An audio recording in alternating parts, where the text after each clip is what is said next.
Les vitraux de la chambre ont été ajoutés à la fin des années 1960.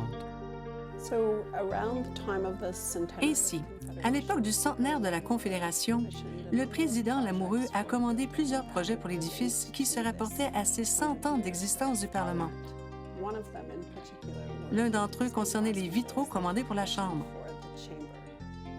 Il a demandé à la sculptrice du Dominion de l'époque, Eleanor Milne, de réaliser une série de dessins qui serviraient à la fabrication des vitraux. Son idée était de créer un vitrail pour chaque province et territoire afin de rappeler aux parlementaires d'où ils viennent et pourquoi ils se retrouvent dans cet espace.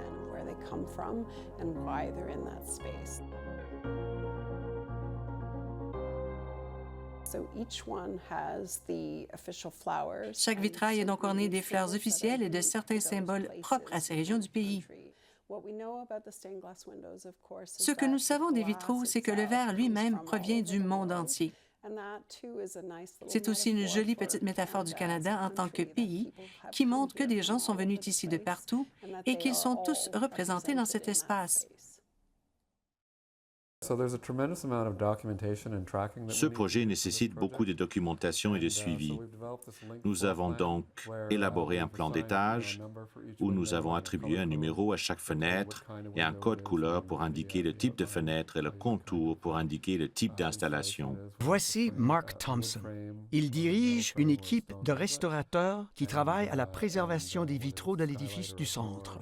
Tous les vitraux et les vitres plombées du bâtiment subissent des travaux d'une manière ou d'une autre. Pour l'essentiel, tout est en voie de restauration. Ce n'est pas une mince affaire. L'édifice du centre abrite 250 vitraux. Certains d'entre eux contiennent plus de 100 panneaux. Le processus de restauration commence par le démontage complet de la fenêtre, pièce par pièce. C'est un travail laborieux. Nous avons passé environ 1 an sur place à tout documenter, photographier, mesurer, à rédiger des rapports, etc. Puis, nous avons passé les 2 années suivantes comme membres de l'équipe chargée de l'enlèvement des biens fragiles, à retirer tous les vitraux et les vitres plombées. Les fenêtres de l'édifice du centre ont été installées pour la plupart dans des réglettes en pierre, une méthode très ancienne qui consiste à creuser un canal dans la pierre, puis à manœuvrer le plomb avec précaution. Certaines fenêtres ont des cadres en bois, d'autres en métal. Celles-ci sont donc assez faciles à enlever. En revanche, les réglettes en pierre, c'est plus difficile. Nous n'avons jamais rien perdu pendant le déplacement. Pour cela, nous avons dû fabriquer 800 caisses que nous avons fabriquées nous-mêmes dans notre studio, avec une longueur d'avance sur l'équipe de démolition. Nous l'avons expédié au centre Macoun du chemin Pink à Gatineau. Ensuite, le travail de restauration au studio a commencé. Ce que nous faisons, c'est que nous allons à Gatineau et nous recevons un lot de caisses qui nous prendra environ 1 mois à terminer. Nous les apportons au studio et nous travaillons dessus. Une fois qu'elles sont terminées et approuvées, nous les renvoyons au chemin Pink. Nous prenons le prochain lot de caisses et nous continuerons comme ça jusqu'en 2026 environ. Les vitraux subissent actuellement une restauration minutieuse et complexe. Il faut réparer les vitres endommagées, refaire le plomb et les nettoyer. Le plomb est oxydé et peut être dangereux. Les vitraux sont démontés sous l'eau, de sorte que rien n'entre en contact avec l'air. Ce panneau a donc été entièrement restauré. Tout le plan a été remplacé et nous procédons de la même manière que pour les autres fenêtres. C'est-à-dire, nous le documentons sur place, nous le mettons en caisse et nous le transportons jusqu'au chemin Pink. Nous le récupérons au chemin Pink, nous l'amenons ici, nous le démontons dans un bain d'eau distillée avec différents adhésifs pour faciliter le travail. Ensuite, nous remontons la fenêtre sur la frotte que nous avons fabriquée à partir de l'ancienne armature en plomb avant de la démonter. Ce panneau provient d'une des fenêtres de la Chambre des communes, la fenêtre de l'Ontario. C'est la fenêtre la plus au nord du mur ouest. Il s'agit de l'un des panneaux de la lancette inférieure, dont le motif est bien sûr la fleur de trille. Normalement, lorsque ce panneau est réinstallé, il est vertical, mais j'ai pensé qu'il serait préférable de le présenter à la hauteur des yeux, car c'est là que l'on peut tout voir.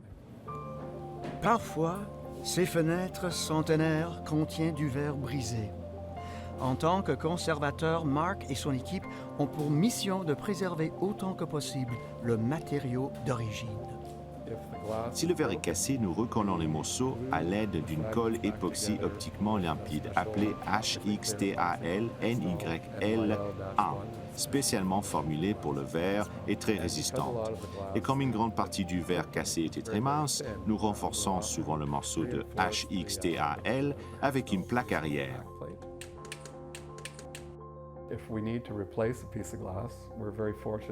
Si nous devons remplacer un morceau de verre, nous sommes chanceux de disposer d'un très bon inventaire de verre européen fait à la main au milieu du siècle, qui n'est plus disponible au Canada. Nous sommes donc en mesure de reproduire toutes les teintes de base utilisées par les vitraillistes pour fabriquer ces fenêtres.